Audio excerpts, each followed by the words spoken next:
Brought to you by Focus on the Family and this station. God bless, and welcome to God's Healing Answer, a talk show created to encourage its listeners as we discuss relevant topics in a postmodern world. This show is created by Pastor Barbara Potop and is hosted by Pastor Mike Husley. Let's check in now with Pastor Mike as we discover that Jesus is God's healing answer. All right. Well, hi there, everybody. Welcome once again to God's Healing Answer. We're glad you're with us. We have an addition to our show today. We got Johnny Hutchins is coming to visit us again. Hello, everyone. We're glad you're here, Johnny. If Johnny's here, that means he's on a school break. Absolutely. All right. Yep. So, right now I am. Yep. He's on a school break, and so we have Johnny with us that can speak into our topic today. It's a pretty awesome topic, and of course, we have the one and only Mary Donald over here, my co-host on God's Healing Answer. So thank you. Hello, everybody. Yeah. Thank you guys for being here today. You know, our topic is pretty wonderful. Well, actually, every topic is pretty wonderful. We come in pretty excited every time. Yes. And we thought today that we would talk about the call to ministry and the call to being in the ministry. So ministry versus the ministry. What do I mean by that? Well, what I mean by that is everybody's called to minister. Right. As Christians, we're called to minister. We're called to encourage others, pray with others, disciple others. We all have gifts. Yeah, and we need to utilize those gifts on a daily basis. But there are some of those people, such as myself and Johnny as well, who have followed the call and senses the call to ministry. So we all have a responsibility to be in ministry, and then some of us have that special calling to be in the ministry. And so we're going to talk about that today. And, you know, maybe you're listening in and you've kind of felt or sensed that tug on your heart, you know, God tugging on your heartstrings. It doesn't matter how old you are. I got called into ministry at about, I think it was 25, and then actually went into ministry 5 years later. So the journey was about 5 years. And so it does take time, but we know many people that are older in age and that have felt the call to ministry, and they follow that calling. And so we want to talk about that today. I would say you're never too old and you're never too young. No, I know at least one friend that one pastor, he keeps starting churches, and he's in his mid to late 60s. Oh, bless his heart. Yeah, and so I'm just inspired by that. But let me just read some things here to all of you. It says, every Christian, no matter who we are or what we do, we're all called to minister to others and make disciples. You can be a nurse, you can be a business owner, a dog groomer, an athlete, or some crazy combination of all four of them, and you could still have the call by God to serve those around you and tell others about Jesus. That's the pursuit of being determined to be in ministry. But if that's the call to ministry, then what is it? What is a call to the ministry? Well, we want to talk about that today. And Johnny, the neat thing about Johnny is he's feeling the call to ministry. He's in that journey of confirmation and asking God to confirm this and bring some clarity. And now I've been in ministry for over 30 years. Wow. And I've been through what you've been through. Yep. But it's an important thing. It's a serious thing to, find out, hey, Lord, are you really calling me to ministry? I feel like I'm determined. I feel like I love it. But is this really from you, or is it just me? Good question. Yeah. So we want to talk about that today. Let's talk about some of the different ways to be called into ministry, okay? And so we have the first one I like is the Damascus Road call. And in the book of Acts chapter 9, of course, we have the religious leader Saul, whom may also be known as Paul. He is known as Paul. Was on his way to Damascus, and when he received a vision, a flash of light from heaven blinded him and tossing him to the ground out of pure shock. And in an instant, he heard the voice of Jesus speak directly to him, Saul, Saul, why do you persecute me? Those words that we're very familiar with. Saul was shooken by this at the moment, and so much so that literally went from persecuting Christians, arresting Christians, harming Christians, to committing his life to spreading the gospel, all because of a divine encounter with God himself.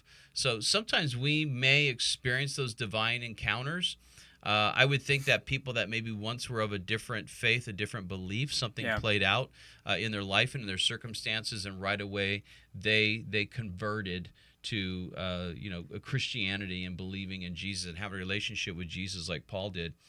This is something that can be a little bit rare. Someone like Paul, amazing story, how he was persecuting Christians. He even stood there and watched Stephen get stoned to death, the first Christian martyr. Yeah, and then the Lord came to him and threw him to the ground. I think the Lord probably was trying to attract his attention along the way, but he was so strong in his beliefs that it took something almost violent, if you will, to get his attention. Well, that's out of the ordinary. It's a good thought. It's a good word, because a lot of people, even all of us here, we have a history in a background in Catholicism. Yes. And of course, we know what that is to even consider pulling away from that. When it's a traditional cultural thing, we might not even consider stepping into a Christian church. Well, not to say that Catholicism is not Christian, but there are some differences. There are doctrinal differences. Right. And, if it's a traditional faith or belief, it's hard to break away from that. Paul, probably being a staunch Jew and a strong leader and very knowledgeable, I'm sure he'd have a hard time. It would take a bright light in the voice of Lord Jesus himself, speaking to him and shaking him up. And so that's great. The only thing is, we don't all get that. I didn't get that. The Lord didn't speak to me audibly. I didn't get a flash of light. I wasn't blinded temporarily for the Lord to tell me, hey, I want you to consider ministry. So that didn't work out that way for me, but it's rare. Something of this level can and has played out for others. Yeah. I mean, it's really good to know when you're about to hit rock bottom, when you're so far away from God before ministry, because it's just like, Paul, for example, he was so far, but then it's like it took Jesus, literally the audible voice, to be there. Right. And would you rather have that, or for us, for example, like being in the Word of God, like scriptures and being united with Christian believers, we need that than rather being not told the gospel at all when we find out last second that we're not going to go to heaven and we're not going to, basically be a benefit.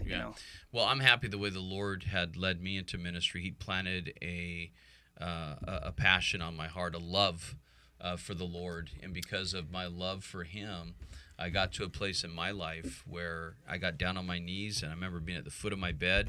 I still lived at home with my parents. I think I was 22 at that time. And I just said, Lord, I want to work for you full time. But that's what it takes. It takes a person who is in love with God to lay their life down for Him. You must start with a sincere love of God. Yeah, you really do. Because I was thinking even earlier today that what's kept me on this journey for 30 years. Yeah. I can't even go into all of what I've experienced in ministry, the good, the bad, and the ugly. Okay, but even experiencing the ugly stuff, you continue to press on because of that love you have for the Lord. That's and because the Lord loves you and you love Him, you love people. That's absolutely. Right. And He loves people because He loves people. Right. He died for people. Right. Yep.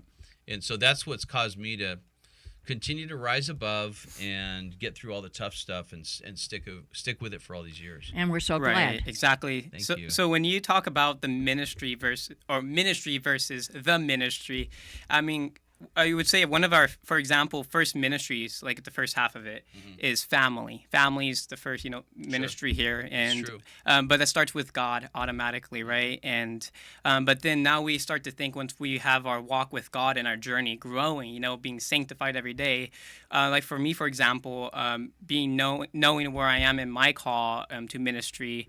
And just being faithful to that. So let's talk a little bit about ministry versus the ministry. Yes. So I don't know if you'd agree with me, Mary, but I see you as an individual that's in ministry. Okay, you minister every day. You look for opportunities, and even more so when we have church gatherings. For us, be Wednesday night, and then of course Sunday morning. We officially. Our people gather and you minister, but yet you were never called to be a full-time minister. And Right. yeah, and I would say that that's a very high calling, because I can't do it all. So we need everybody, all hands on deck, we call it. That's and, right. And Yep. everybody looking for those opportunities to minister at all times. Everyone is important and needed. Yeah. So I would say it's a duty and it's a responsibility as a child of God. We need to be doing something. Yes. We need to be ministering at some level. Every morning praying, God, give me an opportunity, and then also looking for opportunities to minister in the church level. Yes. Everybody should be doing something. I just, Yeah. I hate to press It people would that be way, but awesome. you What kind of a imagine? church would we have? Boy, oh boy, we wouldn't want to go home from church. We'd want to stay there. Exactly. And that's being in ministry. Yeah. But someone like myself, I am in the ministry, which means I'm full-time employed at a church. I have a credential, and I'm even studying even more. I'm working Right. on my bachelor's degree.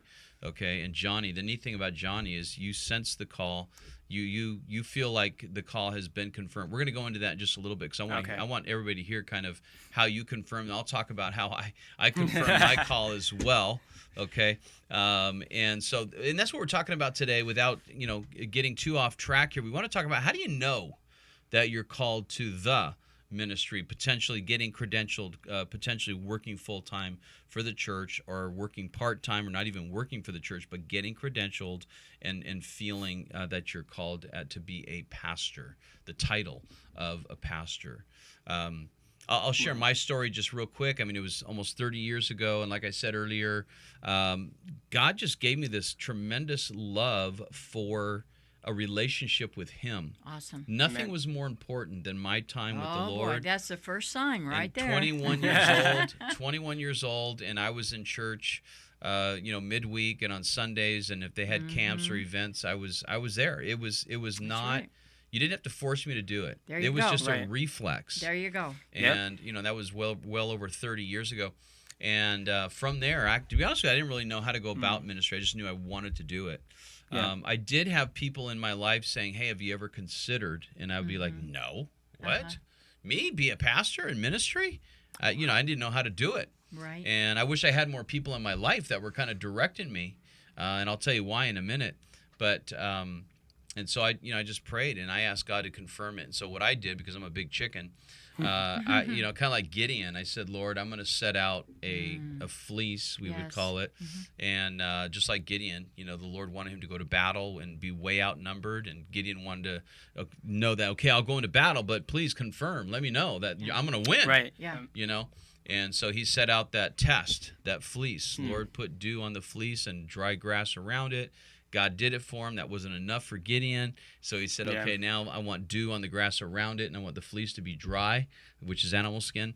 And so that happened, and he's like, okay, here we go. Here we go. We're going to battle. We're outnumbered. Yeah. But, God gave me, he confirmed it. So for me, what I had to do is I said, Lord, if you really want me to go into ministry, because I had a good job, and to leave that would be a big deal. And so I just said, Lord, if this is really you and not just me, having this desire and this passion to do this, because I know nothing about it back then, right? How to do it or anything. I said, Lord, I want 4 people to come up to me. And I don't know if I gave a time frame. I think I just said, Lord, I want 4 people to come up to me and tell me that they feel I'm called to ministry. Yeah. So that was my fleece. And with less than a year, 4 different situations played out. They were all different, the way they played out, but I took them as the Lord saying, I'm answering your fleece, and I want you to do this. And so, hadn't you just bought a house? I hadn't bought a house yet. When the opportunity for me to go into ministry, the house had been purchased, just got married, and even to this day, I can't believe I had enough courage to go to my parents who helped me buy that house and Right. say, Wow. hey, thanks for helping me out. Can we rent Yep. this thing? Because I'm moving from California to Vegas to go work for the church. That's Wow. obedience and courage. Obedience and courage. Oh, wow. That's Well, very powerful. yeah, I think the Lord he kind of blinded me in my thought process, and he almost does that made me do sometimes. it. He I does think that he does. sometimes. I think he does. Well, he helps with that process, Wow. and so Wow. so that, and so Yes, and so he confirmed all that. But then there was this process of, okay, how does this work? And nobody was helping me, which, to this day, I'm kind of like a little bit frustrated that no one said, hey, okay, now you need to study, get your credential, put together a resume, start applying. I didn't know any of that stuff. Fortunately, within the next 4 years, bought the house, got married, and then I had my previous youth pastor, who's the senior out here now. He gave me a call because they needed a youth pastor. But I had told him. So God had that covered. He had that covered, and I had told. And here's something else that you need to do too. I went to this friend of mine that was my youth pastor, and I told him, I said, if you ever senior pastor your own church, I told him I want to work for you. So there was a little bit more than God doing everything. You gotta work with Him. You gotta let people know you're interested. Right. Yeah. And so, but he told me that the Lord put my name on his heart, so I needed to hear that. I needed to know that wasn't just him; it wasn't just stuff. me. And so there was some confirmation there, and that helped me. Absolutely. And then I stepped into ministry, and to this day, I went from a church of a youth group of about 20 at best to a youth group of 80 with a Christian school. Had to run chapels, run Sunday schools, and to this day, I can't believe I actually did it all. But you did it only because God had called you, and you had the anointing, which is important. And Yes. I had the passion and the love and the excitement. I almost couldn't believe There you go. that, Love and man, this excitement. actually has happened. This Yeah. actually has played out. Yeah. And my wife was very supportive. Awesome. And so all these things came together. And when you're in the midst of it, you're just like, this is awesome. I'm actually doing what I was called to do. Yeah, you get excited. You know? Yeah. And so and that's what helped me press on. So Johnny, talk to us about, you're this young man right now. You're 20 years old. And talk to us a little bit about, maybe if you can, when did that sense of desire to be in ministry potentially play out? And then I know you have some confirmations that the Lord gave you. Yes. Definitely. When I came here to Las Vegas, 2019, I started getting, involved in the church and ministry kind of right off the back a little bit. And, but I noticed that I was kind of blinded previously from where I was, but now I know through a clear lens, kind of being in ministry where God has me now. So God actually made a way for me to come to Las Vegas and Trinity Life Center specifically for His plans and for the future that He has in His hands. And I just Lord, it's amazing. I remember having this vision when I was 5 or 6 years old. I actually came to Las Vegas. And now I'm like 20. Do the math. When I remember that vision of coming, I had dreams too. That's where the vision came from, of coming to Las Vegas, and there was the stratosphere, and I see the buildings and then the people, and I was it felt joy, because within that time specifically, when I was 6 years old, there was hard times I was going through a little bit and being anxious. But I remember that memory from when I did come here to Vegas, and when I went back there, I still had that memory and that vision with me. And then now I'm here. So you had like a vision or a dream. You came here young at 6 Yes. years old. You hung out with some family members. Yes. Went back home to New Mexico. Is that where you lived? I lived in New Mexico, Okay, yes. New Carlsbad. Mexico. Yep. And you're still a young guy. You're in New Mexico, and God's putting some dreams on your heart and your mind as you're sleeping, and you sense joy. Yes. So I would really take that as maybe a confirmation as to where you may minister. He gave you that, and then later years, then you ended up coming to Vegas to live, and that was 4 years ago, 5 years ago. Yeah, it's like 5 years ago. It's going on 6, but it's been 5 years. Okay, all right. Yeah, specifically where I am right now, Trinity Life Center. I've been in ministry since I've been here in Las Vegas, and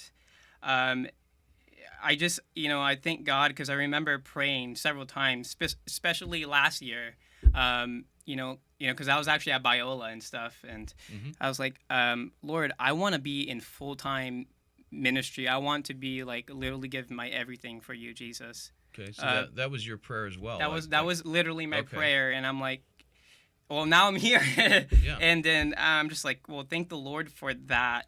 And those are just many confirmations. And confirmation is huge. Well, first of all, you had the dream to come to Vegas to potentially minister. You had Yes. joy about Vegas. Then you had some people pray over you about ministry, Yes. because you went to a Christian high school. I did. Lake Mead Christian Academy. Lake Mead Christian Academy. Yeah, Yep. absolutely. And then you said you had some pastor leaders, spiritual leaders pray over you in regards to, was it in regards to ministry? So this was regards to being a pastor and being called to being a preacher Okay. and being in that field. So I can tell you that story. You know, it was so awesome. So it was like 20 men, and the youth pastor was there. And they were there praying for me. This was around my birthday, but they knew my calling, and they surrounded me and prayed for me because they knew where I was going, and They could see that in you. they can see that They in can me. see the potential. They can see the And that's potential. a part of knowing you're called too, is when other people can see it in That's you. right. So that's a big deal. The That's right. outsiders kind of see, hey, this guy has Yeah. potential for being in Right. ministry. They told you that, and then they prayed for you. And then, well, I have a couple more. So when when I was at Biola last year, there was this one time in my dorm when I was playing the guitar and just doing worship by myself. And I was just doing worship, and I was talking to my stepmother on the phone. And suddenly somebody knocks on the door, and he's like, "Hey, can I pray for you?" And I was like, yeah, of course, I would love prayer. And he's just like, I just want to pray for just the gift that God has given you with, you know, your amazing, beautiful voice and of worship, and how many hearts you're going to touch within years to come. Okay. And I just want you to keep heading. You know, I'm praying for you to stay in that direction. Yeah. And so I was like, wow, that was a huge confirmation. And you know, that I think you know, confirmation is huge, but just knowing where I'm at right now, you know, here in Las Vegas in that Trinity Life Center, and seeing where my family is now, you know, and that's where I'm at now. Yeah. And I've got to start growing that, and it starts with Jesus, and that starts growing, and it's a firm foundation. Yeah. You know, a few things, because we only have like 3 minutes left, but some of the important things that I've learned from the way I handled things, you're actually doing it right. We talked about it earlier, that you're sensing that calling. It sounds to me like it's pretty much been confirmed that you want to go into full-time ministry. Yeah. But right now you're 20 years old. You are involved at the church. You're in music ministry. You actually work at the church as our custodian. And so you're engaged at the church. You're influenced by the church. You're participating Yes. in ministry, and you're finding out that, yeah, you're confirming it yourself. Yes, this is what I want to do. I like it. I like the pressure of putting things together and having to lead and stand up front of people. And so you're finding that this is what I want to do. So you're participating, and you're preparing. So you're going to school right now. You went to Yep. Biola for a while. Now you're at UNLV working on your music degree. You're considering seminary to get that bachelor's Absolutely, in Christian church leadership. And And so being a when pastor, the yeah. opportunity comes, you're ready. You That's have right. your Yep, absolutely. you That's have your right. resume. I didn't have that, and I wish somebody would have directed me, Mm-hmm. because I came to work in the ministry full time, and I had to work on my credential while I was in ministry, and that's not really the best process. Right. The best process is to participate, prep, get study. What else we talk about? We talked about having other mentors around you. Mentors around. Yeah. You have that as well, and so you have it all going in the right direction. And with our last minute that we have, I knew we wouldn't have enough time today. We want to make sure don't think that you're not called to ministry. You really need to pray about that. Right. You know, pray about, Lord, if you have this tremendous love, especially for God, which a lot of us do, but we want to make sure that the love and the passion you have, God's planted it on He's planted it on your heart. I feel that's what He did for me. I'm sure that's what He did for you. Absolutely. Because both you and I prayed the same prayer, Lord, I want to work for you full time. And so, but it's a journey, and it can be a little lengthy, so you got to hang in there and just trust the process, because you're going to need the process. If you're going to stay in ministry, you have to really love it. So no matter what challenges come about, you're going to be able to rise above. You're going to be able to go home and just kind of sleep on it and be okay the next day. So I would encourage everybody, again, pray, plan, prepare, get involved. participate, get involved in your church, and find out if this is exactly what you want to do. And the Lord will confirm that. He really will. Especially if you're going to minister in Las Vegas, which has a negative Sin City reputation. Right. You got to have your game on. You do. You do. Wow. You got to really love it. And like you said earlier today, you said, if there's nothing else that brings you contentment, joy, That's satisfaction, you need to really pray about it. And again, I'm so glad that I didn't have to go into full-time ministry, but I did. If I did not, can you imagine the regret? Every day of my life, I'd be thinking, what if I would have said yes? What would have that been like? Yep. And that's not the case. And if you have said no and you should have said yes, God can redeem the time. Amen. How about that? Yeah. Well, this is God's Healing Answer. Thank you so much for being here today. God bless you. Thank you Bye, for joining everybody. us today on God's Healing Answer. We would love to hear any feedback you may have by reaching out to us at godshealinganswer@gmail.com. And if you're looking for a Bible-based church, come join us at Trinity Life Center for a 10 a.m. service on Sundays at 1000 East St. Louis Avenue with our lead pastor, Randy Greer. We look forward to spending more time with you next week. So until then, know that Jesus is God's healing answer.